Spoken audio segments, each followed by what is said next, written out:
Upcoming, we have, after the first of this year, the Fiscal Cliff occurring with our leaders in Washington. Now, what do we mean by the Fiscal Cliff? Over the last number of years, due to delays and kicking the can down the road, many decisions in Washington have been put off. As far as attacking the tax code, potential changes in the tax code, potential changes in spending patterns coming out of Washington have all been put off until the first part of 2013. Well, of course, at New Year's this year, it's going to be 2013.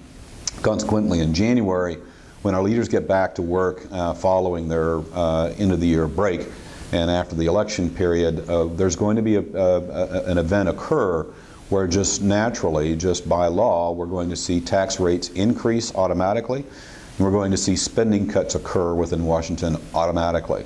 Now, what kind of impact is this potentially going to have on the U.S. economy?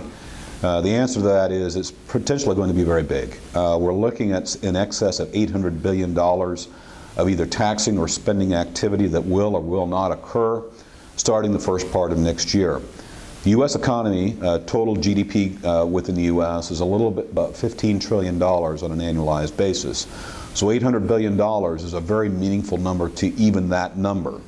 What we're looking at is the potential decline in economic activity due to increased taxation or cuts in federal spending in excess of $800 billion, or about 3.4 to 3.5% of overall economic activity in the U.S. If this occurs just numerically, arithmetically, you could expect to see the U.S. economy fall into a recessionary environment during 2013. So do we feel this is actually going to happen? We think in general that there's probably going to be some adjustments that are going to be made by the politicians in January when they start talking about this, or maybe even in December following the election in November. So we do believe that the fiscal cliff is going to happen to a limited degree, but probably not nearly as impactful as the total package might appear on the surface.